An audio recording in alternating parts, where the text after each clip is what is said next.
नमस्कार दर्शक बंधु आपण को आम चैनल को स्वागत। आजिर भिडियोटी समस्त तुला राशि व्यक्ति विशेषों बहुत अधिक गुरुत्वपूर्ण रही। सेतिपाई आपणकर जदि तुला राशि होता है तेबे ही भिडियोटी को निश्चित भाव थरे मात्र शेष पर्यंत देखंतु एवं निजर व्यस्त बहुल समय मध्यरु मात्र 10 मिनिट समय आपण निज पाई दियंतु एवं जानतु एही सेप्टेम्बर मासरे हेबाकु थिबा विराट परिवर्तनर भविष्यवाणी विषय देखंतु दर्शक बंधु एही सेप्टेम्बर मासरे कर्मफलदाता न्यायर देवता शनिकर हेब परिवर्तन एवं एही शनिकर परिवर्तन सहित सेप्टेम्बर 15 तारिख दिन तीनोटी प्रमुख ग्रह गोटे दिन में निजर चलन निजर राशि रे परिवर्तन करिवे जहा फल आपण जीवन में उच्च नीच भली परिस्थिति निश्चित भाव में सृष्टि करिवे। देखंतु एही सेप्टेम्बर मासटी आपण जीवनर नूतन मोड़ आनिबारे साहाय्य करिवो किंतु सेही मोड़टी आपण जीवन में शुभदायक रहिबो बा अशुभदायक रहिबो बा खराब प्रभाव पकाइबो ताहा आपण आम सह भिडियोटी को शेष पर्यंत देखिले निश्चित भाव में जानिपारिबे। देखंतु एही सेप्टेम्बर मासरे चारोटी प्रमुख ग्रहंकर हेउछि राशि परिवर्तन ता सहित किछि ग्रह करुछंती चलन रे परिवर्तन। प्रथम हैला 15 तारिख दिन बुध करिवे राशि परिवर्तन। 15 सेप्टेम्बर पुनर्बार शुक्र करुछंती राशि परिवर्तन एवं ता सहित सेही 15 सेप्टेम्बर मंगल मध्य करिवे राशि परिवर्तन।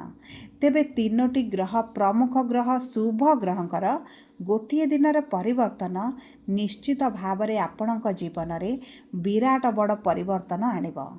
तेबे आपण आम सह भिडियोटी को शेष पर्यंत देखंतु एवं जानतु एही तारीख गुड़िकर आपणक जीवन में किभली परिवर्तन हेउछि विशेष भाव में आपणकर केउ क्षेत्रटी को प्रभावित करुछि। आपणकर स्वास्थ्य ना शिक्षा ना प्रेम संपर्क ना वैवाहिक जीवन ना आपणक पारिवारिक संपर्क ना क्यारियर ना आपणक व्यापार वाणिज्य ता सहित जो क्षेत्र गुड़िकर आपण खराब प्रभाव पाइबे सेतिपाई आपणकु भिडियोर शेष भाग में किछि सहज उपाय दियाजिबो जहाँ आपणकर जीवनरु अशुभत्व को दूर करिबारे निश्चित भाव में सहायक हेबो। चलंतु एबे आरंभ करिबा आजिर कार्यक्रम किंतु भिडियोटी आरंभ करने पूर्वरु जदि आपणकर भी तुला राशि होइथाए एवं आपण भी ईश्वर को आंतरिक भक्ति एवं विश्वास करती तेबे भिडियोटी को लाइक करंतु कमेंट बॉक्स रे जय जगन्नाथ जय माँ लक्ष्मी अवश्य लिखि दियंतु।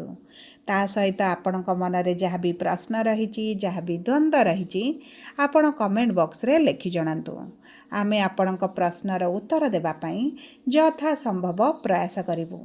देखंतु विलंब हेले मध्य आपणक प्रश्नर आमे निश्चित उत्तर देबु।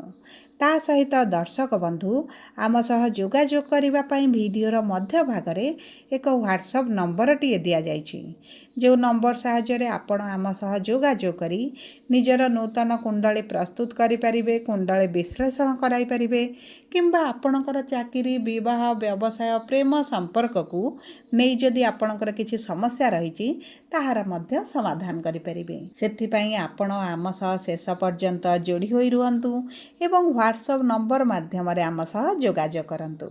एबे आसंतु कार्यक्रमटी को आगक बढ़ाइबा एवं जानिबा एही सेप्टेम्बर मासरे तुला राशिर केउ क्षेत्र गुड़िक प्रभावित हेब किंतु ता पूर्वर जानिबा आपणक राशि रे नवग्रहंकर स्थिति एही सेप्टेम्बर 1 तारिख परठारु किभଳି रहिबो।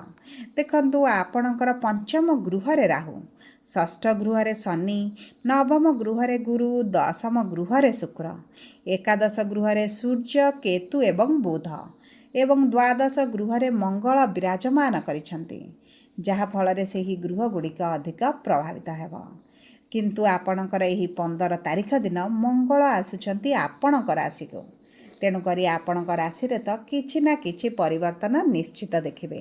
तेबे सर्वप्रथम आसंतु जानिबा आपणकर स्वास्थ्य किभଳି रहिबो। देखंतु स्वास्थ्य कुंडलीर प्रथम गृहरु जना पड़े ता सहित आपणक रोग ऋण रिपुर गृह जेहेतु षष्ठ गृह सेही गृह मध्य आपणक स्वास्थ्य विषय किछिटा सूचना प्रदान करिथाए। ତେବେ ଦେଖନ୍ତୁ ଆପଣଙ୍କର ରାଶିର ସ୍ୱାମୀ ଶୁକ୍ର ଦଶମ ଗୃହରେ ଅଛନ୍ତି, କିନ୍ତୁ 15 ତାରିଖ ପରେ ଶୁକ୍ର ଆପଣଙ୍କର ଏକାଦଶ ଗୃହକୁ ଗୋଚର କରିବେ, କେତୁଙ୍କ ପ୍ରଭାବରେ ରହିବେ। ଦେଖନ୍ତୁ 15 ତାରିଖ ପରଠାରୁ ଆପଣଙ୍କ ସ୍ୱାସ୍ଥ୍ୟରେ ଧୀରେ ଧୀରେ ଉନ୍ନତି ପରିଲକ୍ଷିତ ହେବ, କାରଣ ମଙ୍ଗଳ ଯେହେତୁ ଊର୍ଜାବାନ ଗ୍ରହ ଆପଣଙ୍କ ରାଶିକୁ ଗୋଚର କରିବା ପରେ ଆପଣଙ୍କ ଇମ୍ୟୁନିଟି ପାୱାରରେ ଗ୍ରୋଥ୍ ହେବ। ଆପଣଙ୍କ ରୋଗ ପ୍ରତିରୋଧକ ଶକ୍ତି ବଢ଼ିବା ସହିତ ଆପଣଙ୍କର ପୂର୍ବରୁ ଯଦି କିଛି ସ୍ୱାସ୍ଥ୍ୟ ସମସ୍ୟା ଥିଲା ତାହା ମଧ୍ୟ ଆପଣଙ୍କର ଧୀରେ ଧୀରେ କମିବା ଆରମ୍ଭ ହେବ।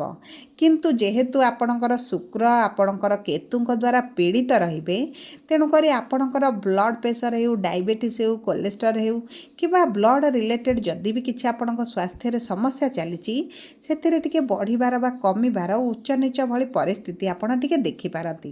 ସେଥିପ୍ରତି ଆପଣଙ୍କୁ ଟିକେ ସଚେତନ ରହିବାକୁ ପଡ଼ିବ, କାରଣ ଦେଖନ୍ତୁ ଆପଣଙ୍କ ରାଶିର ସ୍ୱାମୀ ଯେହେତୁ କେତୁଙ୍କ ଦ୍ୱାରା ପୀଡ଼ିତ ହେବେ ଏବଂ ଏହି ଏକାଦଶ ଗୃହରେ ବିରାଜମାନ କରିବେ ସୂର୍ଯ୍ୟଙ୍କ ଗୃହରେ, ତେଣୁକରି ଆପଣଙ୍କର ଏହି ବ୍ଲଡ଼ ରିଲେଟେଡ୍ ସମସ୍ୟାଟି ବଢ଼ିପାରେ।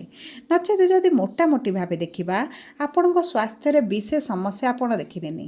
ଯେହେତୁ ଶନି ଆପଣଙ୍କ ଷଷ୍ଠ ଗୃହରେ ଅଛନ୍ତି, ଆପଣଙ୍କର ରୋଗକୁ ନାଶ କରିବେ, ଶତ୍ରୁ ନାଶ କରିବେ, ଆପଣଙ୍କର ଯଦି ଋଣ କରଜ ବି ରହିଛି ତାହା ମଧ୍ୟ ଆପଣଙ୍କର ଶେଷ ହୋଇଯିବ।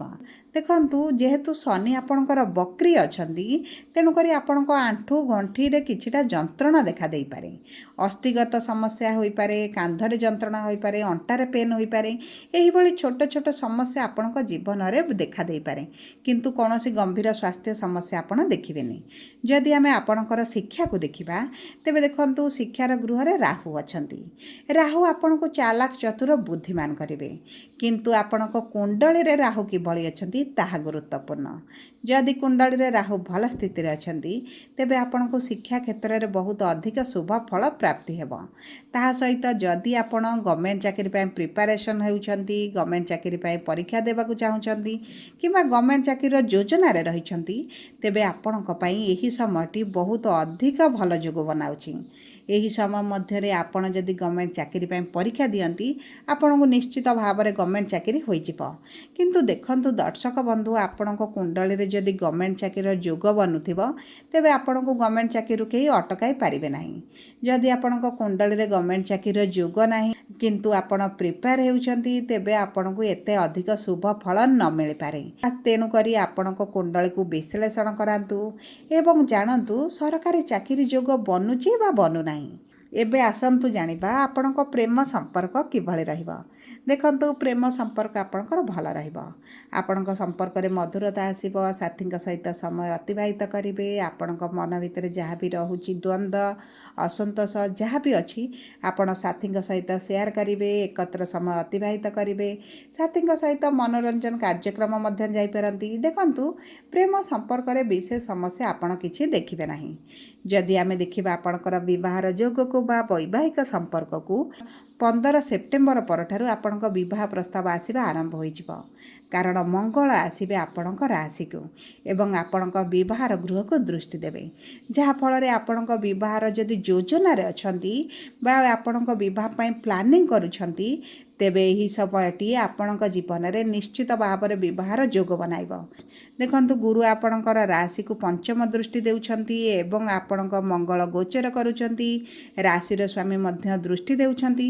ତେଣୁକରି ଆପଣଙ୍କ ବିବାହ ପାଇଁ ପ୍ରବଳ ଯୋଗ ବନୁଛି। କିନ୍ତୁ ଦେଖନ୍ତୁ ଏହିଭଳି ଭଲ ଯୋଗ ହେବା ସତ୍ତ୍ୱେ ମଧ୍ୟ ଆପଣଙ୍କ ବିବାହ ହୋଇପାରୁନି, ବିବାହ ପ୍ରସ୍ତାବ ଆସୁନାହିଁ, ବିବାହ ଭାଙ୍ଗି ଯାଉଛି, ବିବାହ ପ୍ରସ୍ତାବ କହି ମଧ୍ୟ ଆସୁନାହାନ୍ତି କିମ୍ବା ବିବାହ ସମ୍ବନ୍ଧିତ ଆପଣ ବହୁତ ଗୁଡ଼ିଏ ସମସ୍ୟା ଦେଖୁଛନ୍ତି, ତେବେ ଆପଣଙ୍କ କୁଣ୍ଡଳୀରେ ଗୁରୁ ନିଶ୍ଚିତ ଭାବରେ ପୀଡ଼ିତ ଅଛନ୍ତି। ଯାହାଫଳରେ ଆପଣଙ୍କ ବିବାହରେ ଆପଣ ସମସ୍ୟା ଦେଖୁଛନ୍ତି କିମ୍ବା ଆପଣଙ୍କ କୁଣ୍ଡଳୀରେ କିଛିଟା ଦୋଷ ରହିଛି, ଯେଉଁ କାରଣରୁ ଆପଣଙ୍କ ଜୀବନରେ ଶୁଭ ପରିବର୍ତ୍ତନ ହେଉନାହିଁ। ତେଣୁକରି ଆପଣଙ୍କ କୁଣ୍ଡଳୀକୁ ଥରେ ବିଶ୍ଳେଷଣ କରାନ୍ତୁ ଏବଂ ଜାଣନ୍ତୁ ଆପଣଙ୍କର ଯଦି ଗୁରୁ ପୀଡ଼ିତ ଅଛନ୍ତି, ତେବେ କିଛିଟା ସହଜ ଉପାୟ ପ୍ରତିକାର କରି ଆପଣ ଅଶୁଭତ୍ୱକୁ ଦୂର କରି ଶୁଭ ଫଳ ପ୍ରାପ୍ତି କରିବେ। ଯଦି ଆମେ ଆପଣଙ୍କର ବୈବାହିକ ସମ୍ପର୍କକୁ ଦେଖିବା, ତେବେ ସମ୍ପର୍କ ବହୁତ ଭଲ ରହିବ। ସମ୍ପର୍କରେ କିଛି ବି ସମସ୍ୟା ଆପଣ ଦେଖିବେ ନାହିଁ। ଯଦି ବି ପୂର୍ବରୁ ସମସ୍ୟା ଚାଲିଥିଲା ତାହା ଆପଣଙ୍କର ଦୂର ହୋଇଯିବ। ଦେଖନ୍ତୁ ଗମ୍ଭୀର ସମସ୍ୟା ଆପଣଙ୍କ ସମ୍ପର୍କରେ କିଛି ଆସିବ ନାହିଁ। ଯଦି ଆମେ ଦେଖିବା ଆପଣଙ୍କର କର୍ମକ୍ଷେତ୍ରକୁ, ତେବେ କର୍ମକ୍ଷେତ୍ରରେ ଶୁକ୍ର ଅଛନ୍ତି, କିନ୍ତୁ ଶୁକ୍ର ଆପଣଙ୍କର ଲାଭର ଗୃହକୁ ଯିବେ। ତେଣୁକରି ଆପଣ ବ୍ୟବସାୟୀ ଯଦି ହୋଇଯାଇଥିବେ ଆପଣଙ୍କ ପାଇଁ ସୁବର୍ଣ୍ଣ ସୁଯୋଗ ଆସୁଛି। ନିଜ ବ୍ୟବସାୟକୁ ଅଧିକ ବଢ଼ାଇବା ପାଇଁ, ନୂତନ ବ୍ୟବସାୟ ଆରମ୍ଭ କରିବା ପାଇଁ, କିମ୍ବା ଦେଖନ୍ତୁ ଆପଣଙ୍କ ବ୍ୟବସାୟରେ ଏପର୍ଯ୍ୟନ୍ତ ଆପଣ ଲସ୍ ଦେଖୁଥିଲେ, ବେପାର ହୋଇନଥିଲା ବୋଲି ଲାଗୁଥିଲା, କିମ୍ବା ଆପଣଙ୍କ କମ୍ପିଟେଟର ମାନେ ଆଗକୁ ଯାଉଥିଲେ, ଆପଣ ପଛରେ ରହିଯାଉଥିଲେ, ତେବେ ଏହି ସମସ୍ୟା ଆପଣଙ୍କର ସମାପ୍ତ ହେବ। କାରଣ ବୁଧ ବକ୍ରି ହୋଇଛନ୍ତି ମାର୍ଗୀ, ଆପଣଙ୍କର ଶୁକ୍ର ଗୋଚର କରୁଛନ୍ତି ଲାଭର ଗୃହକୁ। ଯେହେତୁ ଆପଣଙ୍କ ରାଶିର ସ୍ୱାମୀ ଲାଭର ଗୃହରେ ରହିବେ, ଆପଣଙ୍କ ଆର୍ଥିକ କ୍ଷେତ୍ରରେ ନିଶ୍ଚିତ ଲାଭ ପ୍ରଦାନ କରିବେ। ତା ସହିତ ଦେଖନ୍ତୁ ଆପଣଙ୍କର ଦ୍ୱିତୀୟ ଗୃହ ବା ଧନର ଗୃହର ସ୍ୱାମୀ ମଙ୍ଗଳ ଆପଣଙ୍କ ରାଶିକୁ ଆସୁଛନ୍ତି। ଏହି ସମୟ ମଧ୍ୟରେ ଆପଣ ଅର୍ଥ ସେଭିଂ କରିବା ପାଇଁ ବହୁତ ଅଧିକ ଚିନ୍ତା କରିବେ। ଆପଣଙ୍କର ଅର୍ଥ ଇନକମ୍ ବଢ଼ିବ, ଅର୍ଥ ସେଭିଂ ହେବ। କର୍ମକ୍ଷେତ୍ରରେ ଆପଣ ନିଶ୍ଚିତ ଭାବରେ ଶୁଭ ପରିବର୍ତ୍ତନ ଦେଖିବେ। ଦେଖନ୍ତୁ ଏହି ସେପ୍ଟେମ୍ବର ମାସ ଆପଣଙ୍କ କର୍ମକ୍ଷେତ୍ର ପାଇଁ ବହୁତ ଅଧିକ ପଜିଟିଭ୍ ପରିବର୍ତ୍ତନ ଆଣିବ ଏବଂ ଏହି ପରିବର୍ତ୍ତନ ଆପଣଙ୍କ ଜୀବନରେ ନିଶ୍ଚିତ ଭାବରେ ସଫଳତା ଦେବ। ସବୁ ପରେ ଦେଖନ୍ତୁ, ଯଦି ଆପଣଙ୍କର ତୁଳା ରାଶି କି ଏବଂ ଆପଣଙ୍କ ଜୀବନର ଅଶୁଭତ୍ୱକୁ ଦୂର କରିବା ପାଇଁ ଚାହୁଁଛନ୍ତି, ତେବେ ଆପଣ ପ୍ରତିଦିନ ଶୁକ୍ରଙ୍କର ବୀଜ ମନ୍ତ୍ର ଜପ କରନ୍ତୁ। ତା ସହିତ ଆପଣ ପକ୍ଷୀଙ୍କୁ କିଛି ଖାଦ୍ୟ ଦିଅନ୍ତୁ ଏବଂ ପ୍ରତିଦିନ ହନୁମାନ ଚାଳିଶା ପାଠ କରିବା ସହିତ ଆପଣ ପ୍ରଭୁ ସୂର୍ଯ୍ୟଙ୍କୁ ପ୍ରାତଃ ସମୟରେ ଜଳ ଅର୍ଘ୍ୟ ଦିଅନ୍ତୁ। ଏହା ଆପଣଙ୍କ ଜୀବନରେ ନିଶ୍ଚିତ ଭାବରେ ଶୁଭ ପ୍ରଭାବ ପକାଇବ। ତା ସହିତ ଯଦି ଆପଣଙ୍କର ତୁଳା ରାଶି, ତେବେ ଭିଡ଼ିଓଟି କିଭଳି ଲାଗିଲା କମେଣ୍ଟ ବକ୍ସରେ ଲେଖି ଜଣାନ୍ତୁ। ଯଦି ପ୍ରଥମ ଥର ଆମ ଚ୍ୟାନେଲକୁ ଆସିଛନ୍ତି, ଚ୍ୟାନେଲଟିକୁ ସବସ୍କ୍ରାଇବ୍ କରନ୍ତୁ। ପାଖରେ ଥିବା ବେଲ୍ ଆଇକନ୍କୁ ପ୍ରେସ୍ କରନ୍ତୁ।